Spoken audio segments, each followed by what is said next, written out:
My commentary on Quentin Tarantino's potbelly monologue from Pulp Fiction, which will be preceded by the taxi Esmeralda Villa Lobos monologue. I should first say, okay, technically it's not a monologue because there's an interaction, it's a dialogue, but it might as well be a monologue because it's basically one person expressing the overall thoughts and the other person just saying, what? Yeah, no, I guess you kind of have to have seen this movie in order to appreciate this video, this commentary. However, I guess even if you haven't seen it, it'd be still pretty funny. Okay, so this is the second segment of Pulp Fiction called The Gold Watch. It begins with a monologue by Christopher Walken, which I'm not going to bother doing a version of because it's actually really well done. And then it leads to Bruce Willis getting into a taxi cab, where the taxi driver does a monologue. In a way, this whole episode of the story is just 3 monologues, aside from the action at the end with the gimp. So Butch, and of course his name is Butch. This is a Quentin Tarantino movie. If it's a boxer, his name's gonna be Butch. What did you think it was gonna be? Chastity? No, Butch ain't no stripper. He's a boxer. So he gets into the taxi cab. Now, if you're wondering, and I'm wondering too, why am I doing this monologue, commenting on it? Well, Tarantino is kind of a distillation of all American culture, in a way.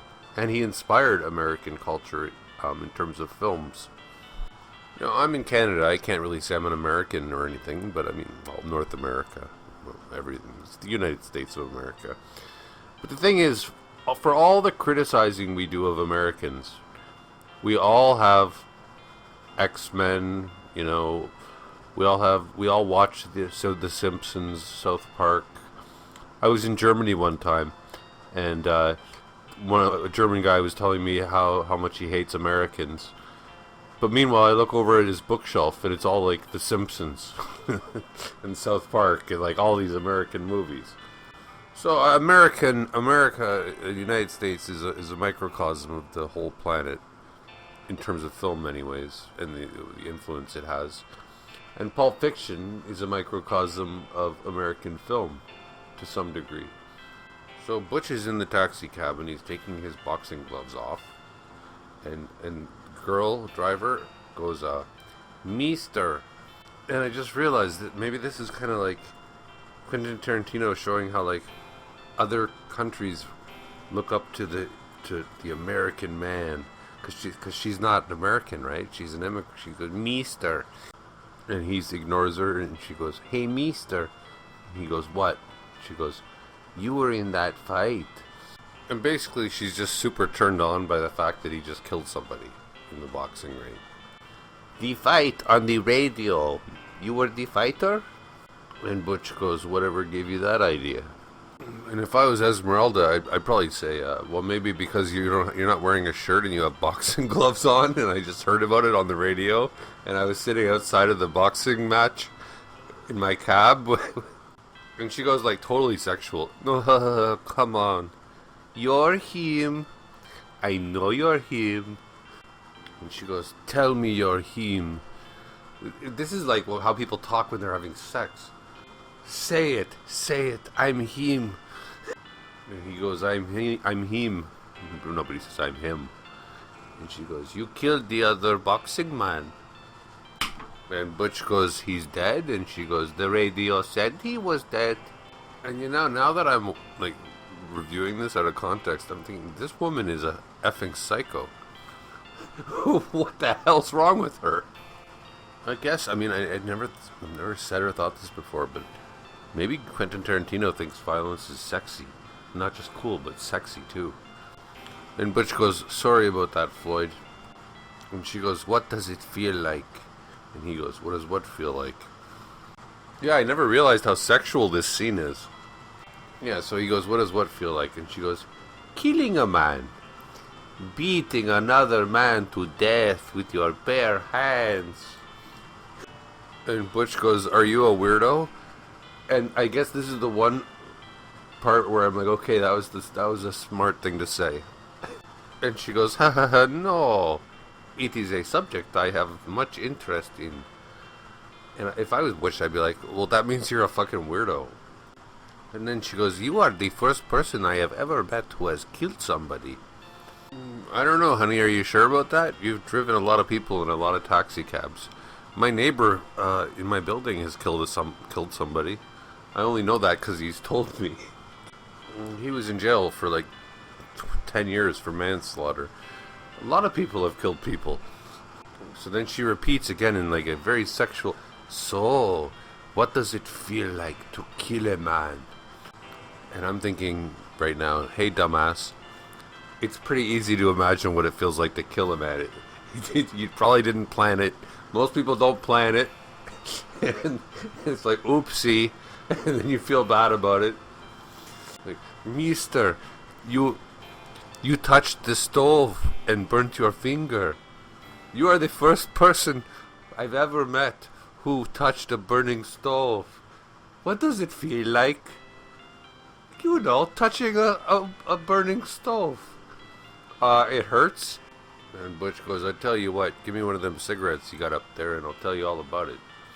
Because cigarettes are really cool. And they also kill many people.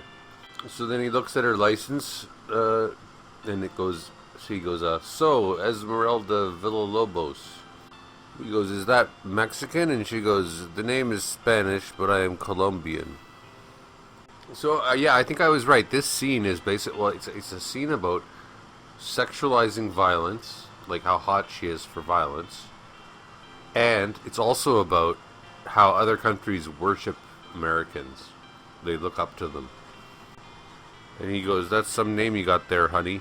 And she goes, thank you. What is your name? And now I'm thinking, don't you know his name? I thought you were listening so intently on the radio about how he killed the man.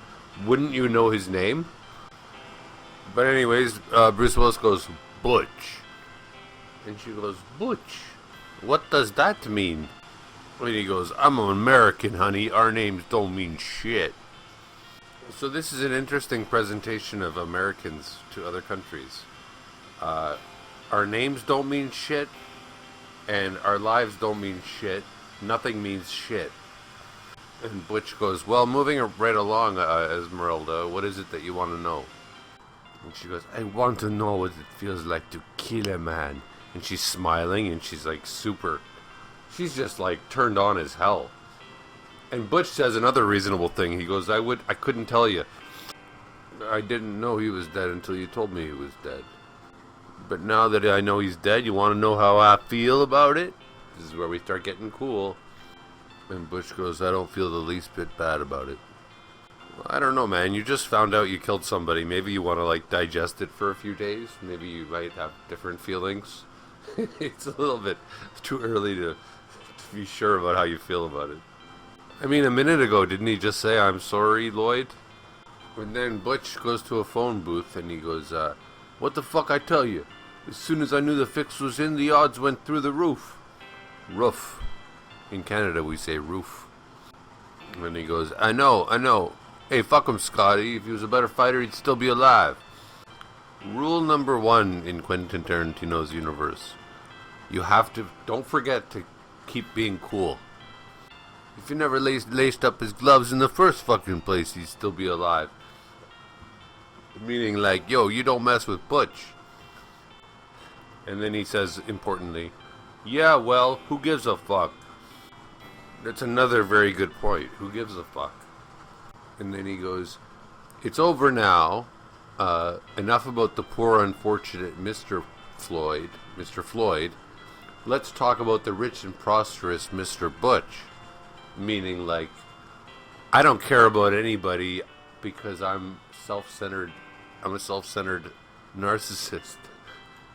The rest of the conversation is just, exposition, but he ends the conversation by going, cool, brother. And then he gets out of the cab, finally, at the end of this scene, and he goes, so, here's a little something extra, and if anybody asks you who your fare was today, what are you going to say? And she goes, 3 well-dressed, slightly toasted Mexicans. What the hell does that mean? Oh wait, I forgot. In America, nothing means shit. So who cares?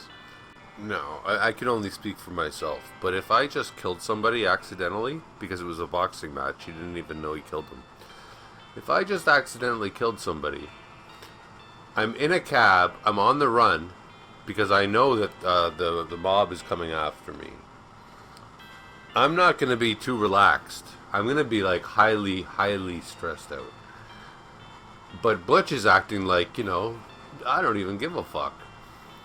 And that's just entirely unrealistic, especially if this is the first time he's done anything like this in his life. Bruce Willis's performance in this, his tone in this scene, it's almost like it's just another day of the week. When this is probably the most dramatic, eventful day of his life, moment of his life. But, Americans just do the craziest shit and then they just relax and, it doesn't mean anything. It don't mean shit. And the taxi driver, the foreign taxi driver, is just in awe, practically soaking wet with horniness over the American. Not because he found a new theory of relativity, but because he killed somebody. No, this movie came out in 94. I remember, I was 17, I was living in Vancouver. It was like the same year that Kurt Cobain killed himself. So this movie and Kurt Cobain killing himself, and The Shawshank Redemption, but no, not so much The Shawshank Redemption. Those two things kind of set the tone for the rest of the decade, and inspired future movies and future music. And I'm not saying it inspired them in a good way or a deep way. I'm just saying there was inspiration from that. Just like how, Fashizzle My Nizzle became like a worldwide thing that everybody's just saying all the time. Even though it doesn't amount to anything. It don't mean shit. Because in America, honey, nothing means shit. And so then Bruce Willis comes home to his beautiful girlfriend, who apparently, the internet has realized, looks exactly like Mike from Stranger Things, which I think is hilarious. I always thought this woman looked pretty homely. Is that the polite word? That little, what do you call that? A bowl haircut, like a. And I think this is easily the most, as the teens say, the cool kids say these days, the most cringe of all of Quentin Tarantino's cringe monologues. This is the one where like you kind of just want to puke when you watch it. Oh dear, I'm not looking forward to this, but I mean it might be funny. I don't know. Let's try to get some joy, try to get some humor. I mean, if nothing else, at least we can compare this couple to 11 and Mike.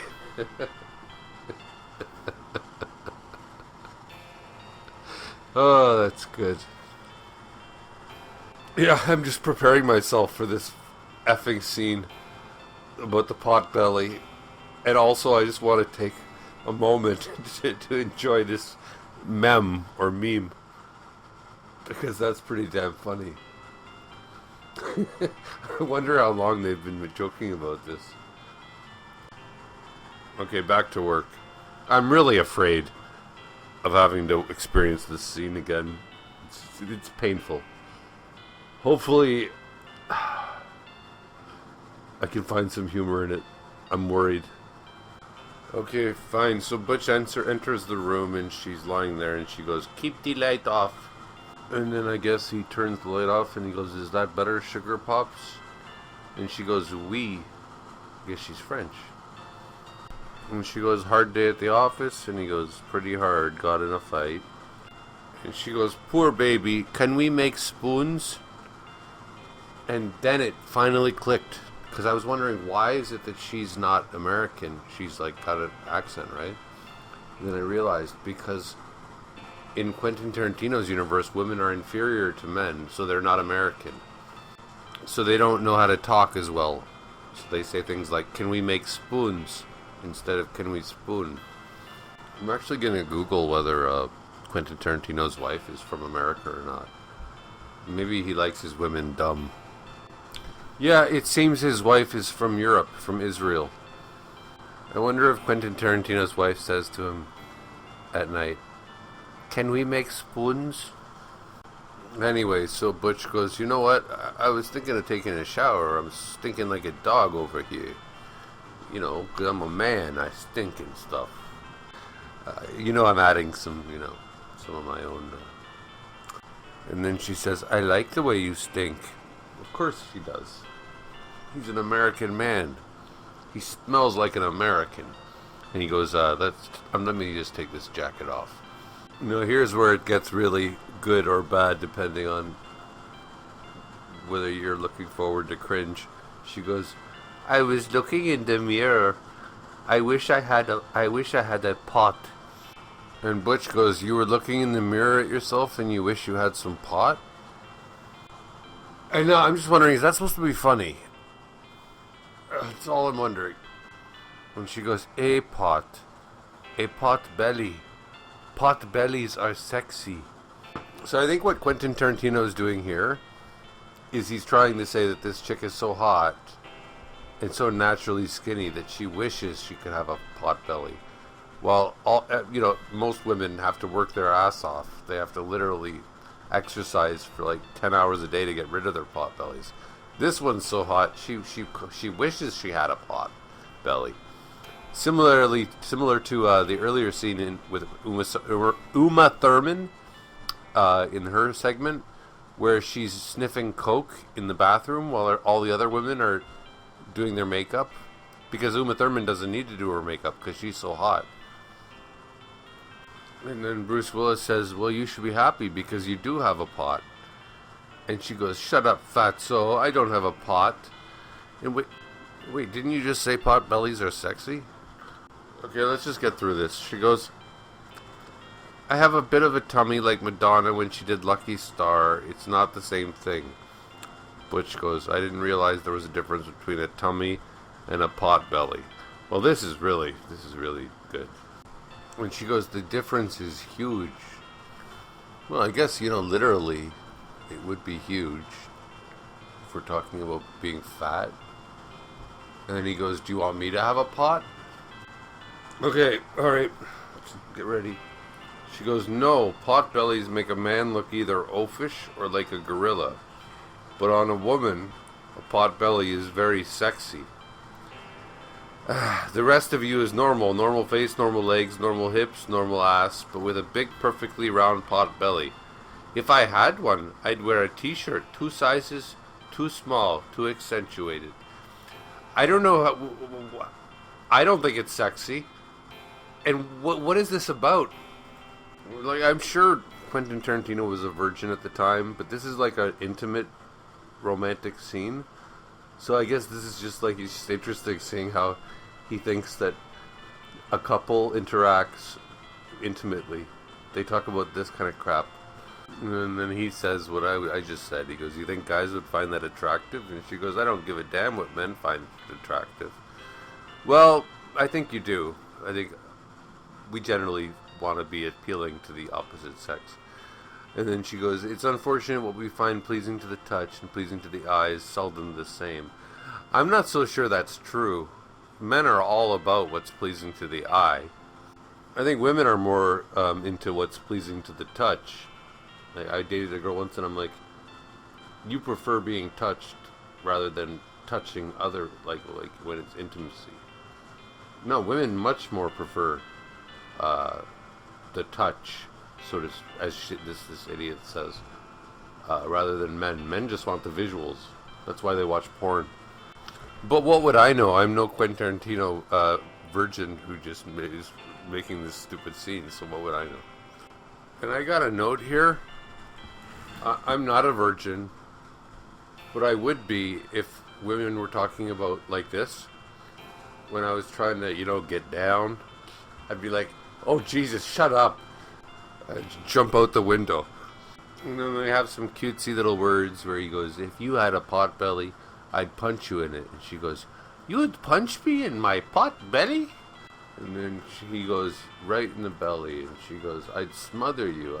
I'd drop it right on your face till you couldn't breathe."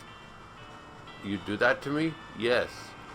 Now, so I get this, we're seeing like he just killed somebody, and yet he's joking about how you would punch her. So they're making light of the whole thing, and like he's a very manly guy. He's just such a man that even when he flirts, it has to be a violent flirt. Like I would punch you.